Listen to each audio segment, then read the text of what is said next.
এই একটা জিনিস সমস্ত মেকআপটাকেই নষ্ট করে দিল।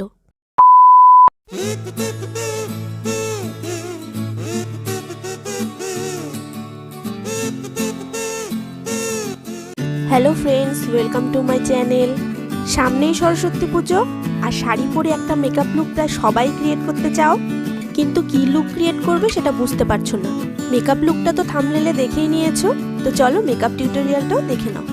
তো সরস্বতী পুজোর সময়টা একটু ঠান্ডাই থাকে, তাই আজকে আমি তোমাদেরকে উইন্টার মেকআপ লুকই দেখাচ্ছি। উইন্টার সিজনে সাধারণত মেকআপ ড্রাই হয়ে যায়, ফেটে যায় কিংবা ডাল হয়ে যায়। আজকের এই স্টেপগুলো পরপর ফলো করো, স্কিপ করো না, তাহলে তোমাদের সঙ্গে আর এই প্রবলেমগুলো হবে না। তোমরা সবাই জানো মেকআপ শুরু করার আগে সিটিএম তো করতেই হবে। এরপর আমি ইউজ করছি ল্যাকমির একটা স্টোভ ক্রিম। স্টোভ ক্রিম লাগিয়ে যদি আমরা মেকআপ করি না, তাহলে মেকআপের মধ্যে একটা গ্লো আসে। যেহেতু এটা ক্রিম বেস, তাই ড্রাই স্কিনে মেকআপ করার পর যে রুক্ষ সূক্ষ্ম ব্যাপারটা থাকে, স্টোভ ক্রিম অ্যাপ্লাই করলে এটা একটা গ্লো নিয়ে আসে। এরপর প্রাইমারটাও অ্যাপ্লাই করতে হবে, ক্রিম বেস প্রাইমার। শীতে যদি স্কিনটাকে ভালোভাবে হাইড্রেট করি, তাহলে ফাউন্ডেশনটাও ভালোভাবে বসবে আর মেকআপটাও দেখতে সুন্দর হবে। তাই মেকআপ করার আগে স্কিন প্রিপারেশনটাও কিন্তু খুব জরুরি।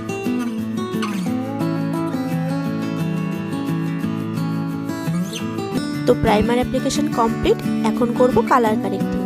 কালার কারেকশন করার জন্য ডার্ক শেডের কনসিলারটাই ইউজ করছি। ফ্রেন্ডস, আমার ভিডিওগুলোতে তোমরা হয়তো একটু লাইটিংয়ের প্রবলেম ফেস করতে পারো, কারণ যখন আমি ভিডিও শ্যুট করছিলাম তখন ভোল্টেজটা আপ ডাউন করছিল, আর আমি মাত্র একটি ব্রড লাইটের আলোতেই ভিডিও করি। আমার কাছে কোনো রিং লাইট বা এক্সট্রা কোনো লাইট নেই। আমার ইউটিউব থেকে এখনও কোনো আর্নিং স্টার্ট হয়নি। আমি যখন ফার্স্ট পেমেন্ট পাবো তখন অবশ্যই একটা রিং লাইট কিনবো। তোমাদের সঙ্গে সেই খুশিটা অবশ্যই শেয়ার করব। তাই আমার কন্টেন্টগুলো যদি তোমাদের ভালো লেগে থাকে, তাহলে লাইটিংটা একটু প্লিজ অ্যাডজাস্ট করে নিও। কথা বলতে বলতে কালার কারেকশনটাও হয়ে গেল। এটাকে ব্লেন্ড করার জন্য আমি একটা মিনি সাইজের মেকআপ ব্লেন্ডার ইউজ করছি। তোমাদেরকে এখানে একটা ছোট্ট টিপ দিয়ে দিই, তোমরা ডার্ক কনসিলার ইউজ করো বা অন্য কোনো কালার কারেক্টার ইউজ করো, যদি বিউটি ব্লেন্ডার দিয়ে সেটাকে ব্লেন্ড করো, তো সেই দিক দিয়ে কিন্তু কখনোই ফাউন্ডেশনটাকে ব্লেন্ড করবে না। ব্রাশ দিয়ে ব্লেন্ড করলে তো আমরা আলাদা আলাদা ব্রাশ ইউজ করি, কিন্তু আমরা যদি বিউটি ব্লেন্ডার ইউজ করি, যে সাইডটা দিয়ে আমরা বিউটি ব্লেন্ডারের যে সাইডটা দিয়ে আমরা কালার কারেক্টারটা ব্লেন্ড করব, ঠিক তার উল্টো দিকের সাইডটা দিয়ে, অর্থাৎ ক্লিন সাইডটা দিয়ে আমরা ফাউন্ডেশন ব্লেন্ড করব। চাইলে তোমরা এরকম মিনি ব্লেন্ডারও ইউজ করতে পারো। আমি প্যাকের এই মিনি ব্লেন্ডারটা ইউজ করছি। এই ব্লেন্ডারগুলো একটা প্যাকেটে 6টা কি 6টার বেশি থাকে, আর প্রাইস পড়েছিল আন্ডার 200-এর মধ্যে। এটাকে তোমরা রিইউজও করতে পারবে, ক্লিনও করতে পারবে। দেখো, এরপর আমি ফাউন্ডেশনটা একদম মিনিমাম কোয়ান্টিটিতে অ্যাপ্লাই করছি। শীতকালে প্রোডাক্টটা যত কম কোয়ান্টিটিতে লাগাবে ততই ভালো। যত লেয়ারিং বেশি হবে, তত মেকআপটা ফেটে যাওয়ার চান্সও বেশি হবে। তাই প্রথমেই বেশি প্রোডাক্ট অ্যাপ্লাই না করে প্রয়োজনে বিল্ড আপ করে নেওয়াই ভালো। আমি আজকে যে ফাউন্ডেশনটা ইউজ করছি সেটা হলো ড্রাই স্কিনের ফাউন্ডেশন। তোমাদেরকে যে এটাই লাগাতে হবে এরকম কোনো ব্যাপার নেই। তোমরা যদি স্কিন কেয়ারটা ভালোভাবে করে নাও, তাহলে তোমাদের কাছে যে ফাউন্ডেশনই থাকুক না কেন, যদি ম্যাট ফাউন্ডেশনও থাকে, তোমরা সেটাকেও অ্যাপ্লাই করতে পারবে। তোমরা চাইলে বাড়িতে একটা সিরাম ফাউন্ডেশনও ইউজ করে নিতে পারো, যেটা ড্রাই স্কিনের জন্য খুবই ভালো। সিরাম ফাউন্ডেশনটা তৈরি করা কিন্তু একদমই ইজি, খুব একটা বেশি প্রোডাক্ট লাগে না। আমার চ্যানেলে কিন্তু অলরেডি টিউটোরিয়াল দেওয়া আছে, আমি আই বাটনে লিঙ্ক দিয়ে দেবো, তোমরা চাইলে চেক করে নিতে পারো। আমার চ্যানেলে 100 টাকার মধ্যে একটা সরস্বতী পুজোর মেকআপ লুক দেওয়া আছে। তোমরা চাইলে সেই মেকআপ লুকটাও ক্রিয়েট করতে পারো, একদম বাজেটের মধ্যে তোমরা এই লুকটা পেয়ে যাবে। আই বাটনের লিঙ্কটা দিয়ে দেবো, তোমরা ক্লিক করে সেখান থেকেও দেখে নিতে পারো। ফাউন্ডেশনের আরও একটু ভালো কভারেজ পাওয়ার জন্য আমি আরেক কোট লাগিয়ে নিচ্ছি। এখন ঝটপট করে একটু ব্লেন্ড করে নিই। দেখো, ফাউন্ডেশনটা ব্লেন্ড করার পর স্কিনটা কতটা গ্লো করছে। এখন সুইস বিউটির এই লাইট শেডের কনসিলারটা আমি আই বেস হিসাবে ইউজ করে নেব। যত বেশি লাইট কালারের কনসিলার যদি আই বেস হিসেবে অ্যাপ্লাই করা যায়, তাহলে আইশ্যাডোর যে পিগমেন্টেশনটা আছে সেটা কিন্তু ভালোভাবে ফুটে ওঠে।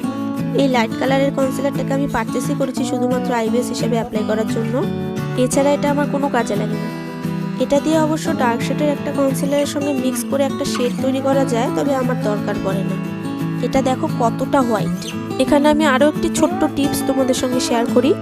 অনেক সময় তোমরা দেখবে তোমাদের আইশ্যাডোর মধ্যে একটা হোয়াইট কালার থাকে, যেটা আমাদের কোনো কাজেই লাগে না। তোমরা আইবেসের ওপরে সেই হোয়াইট কালারটা একবার অ্যাপ্লাই করে দেখো, এরপর যে কোনো আইশ্যাডোই অ্যাপ্লাই করো না কেন, দেখবে কালারটা কতটা ব্রাইট হয়। আমিও আজকে এই টিপসটাই ফলো করেছি। আমি আজকে সুগারের একটা হাইলাইটিং কনসিলার দিয়ে আমার হাইলাইট জোনগুলোতে অ্যাপ্লাই করে নিচ্ছি। এটাকে পারচেস করার পর আমি আজকে ফার্স্ট টাইম এটা অ্যাপ্লাই করছি। সত্যি বলতে আমি এই শেডটা নিয়ে একটু কনফিউশনেই ছিলাম, কারণ আমি এটাকে নাইকা থেকে পারচেস করেছিলাম। তো শেডটা আমার স্কিন টোনের সঙ্গে যাবে কি না আমি সঠিক জানতাম না। একটা আইডিয়ার উপরেই আমি এটাকে পারচেস করেছিলাম।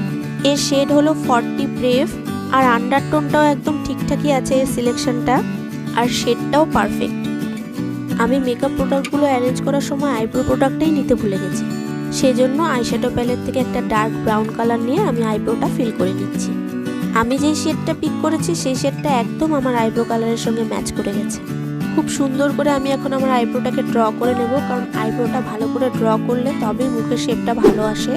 একটা কনসিলার ব্রাশ দিয়ে যদি আমরা আইব্রোটাকে একটু শার্প করে নিই তবে আইব্রোটা দেখতে কিন্তু বেশ লাগে। তোমরা দেখতেই পাচ্ছ আইব্রোর ফিনিশিংটা কতটা সুন্দর হয়েছে।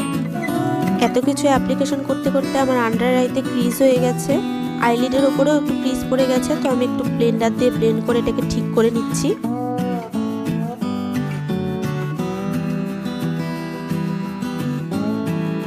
এখন আইশ্যাডো অ্যাপ্লিকেশন করব, যার জন্য একটু আন্ডার আইয়ের মধ্যে পাউডার দিয়ে সেট করে নিচ্ছি। এতে দুটো কাজ একসঙ্গে হয়ে যাবে, এতে কনসিলারটাও সেট হয়ে যাবে আর আইশ্যাডো অ্যাপ্লিকেশন করার সময় বেসটাও নষ্ট হবে না। এই ব্রাশটা দিয়ে আমি আইশ্যাডোর হোয়াইট কালারটা অ্যাপ্লাই করে নিচ্ছি। এই ব্রাশটা আমার মেকআপ জার্নির ফার্স্ট ব্লেন্ডিং ব্রাশ। এটা খুব কাজের একটা ব্রাশ, এটাকে আমি অ্যামাজন থেকে লো প্রাইসে কিনেছিলাম। তখন আমার এই ব্রাশটা সম্পর্কে কোনো আইডিয়াই ছিল না, কিন্তু এখন জানি এই ব্রাশটা আমার জন্য কতটা দরকারি। তো যাই হোক, এখন আমি ক্রিম কন্ট্রোল করে নিচ্ছি। আজকে কিন্তু আমি সব ক্রিম বেস প্রোডাক্টই ইউজ করব, কারণ শীতকালে যত ক্রিম বেস প্রোডাক্ট ইউজ করব ড্রাইনেস ততটাই কম হবে, আর পাউডার প্রোডাক্ট যতটাই ইউজ করব ড্রাইনেসটাও কিন্তু ততটাই বাড়বে। ফ্রেন্ডস, শ্যুট করতে করতে মাঝখানে কারেন্ট চলে গিয়েছিল, সেজন্য আই মেকআপটা আমি ভালো করে শ্যুট করতে পারিনি। তোমরা যদি এই আই মেকআপ টিউটোরিয়ালটা দেখতে চাও তাহলে কমেন্ট করো, আমি নেক্সট ভিডিওতে তোমাদেরকে এই টিউটোরিয়ালটা দেখাবো। কন্ট্রোলিংটা ব্রাশ দিয়ে ব্লেন্ড করে নিচ্ছি।